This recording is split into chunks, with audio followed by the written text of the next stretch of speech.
I previously asserted that for this vector function, which has a picture that sort of looks like this, I don't have all the magnitudes right and probably don't have all the symmetries right, but I've asserted that if this function is integrated about a circle centered at the origin, in fact about any circle containing the origin, but let's take a circle centered at the origin, that the result is going to be 0 because the curl of this vector is 0. So let's parameterize the circle. Circle of radius 1 centered at the origin. Let's go ahead and use x equal cosine of 2 pi t, y equal sine of 2 pi t, 0 less than or equal to t less than or equal to 1. Now this is a parameterization that should be very familiar to you. You should understand that more or less completely. What I want to do is I want to consider for every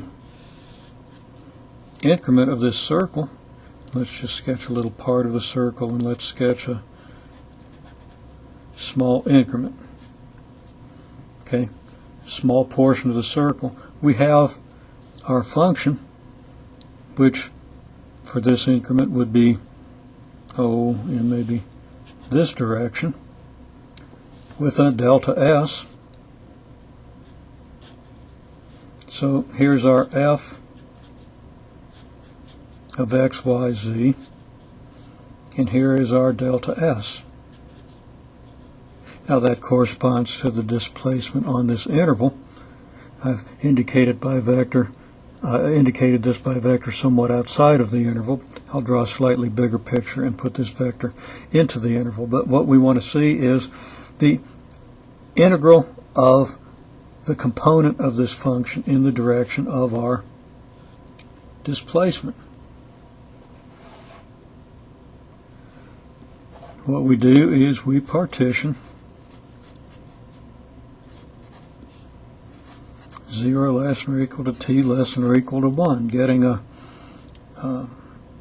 0 equals t naught less than t1 less than t2 less than etc. less than tn minus 1 less than tn with tn equal to 1 with a sample point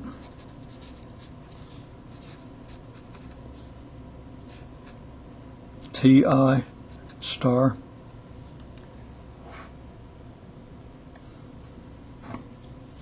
with ti star in the ith interval.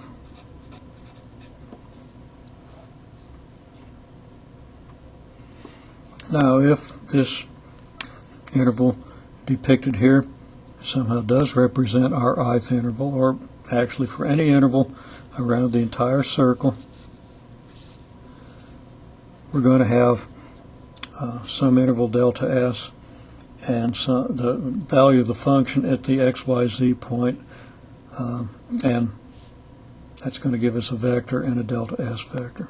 So that if we want to depict the ith interval,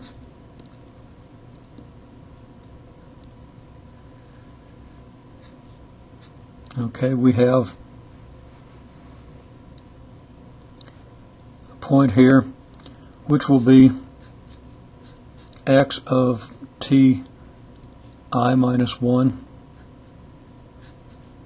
y evaluated at ti minus 1, z evaluated at ti minus 1. Now I've drawn this circle in the xy plane, or in a plane that's at least implicitly an xy plane, so that that's going to make our z coordinate 0. In general, of course, we could have a curve that doesn't stay in the xy plane, and then we'd have a z coordinate, some function that describes our k coordinate. Okay, so anyhow, the ith interval goes from a point x at the ti minus 1 point to the point x of ti, y of ti, z of ti, with a sample point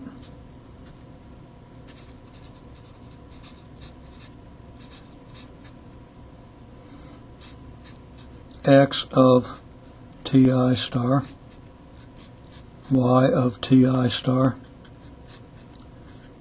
z of ti star. On that interval, we're going to have a value of our vector function, which, depending on our scale, might look like this. Actually, it would be a lot longer than this on a small increment, but okay, our function then is f evaluated at what? X of ti star, y of ti star, z of ti star. So that's this vector. And we also have our delta S vector, which runs the length of this interval. And we can say that's a delta S sub I. And the delta S sub I interval basically runs from this point, the x, y, z coordinates according to our parameterization, evaluated at the I minus 1 point of the interval and at the I point of the interval. So it runs between these 2 points. And what we're trying to integrate is the projection of this vector in the direction of motion multiplied by the displacement in the direction of motion. So what we want to integrate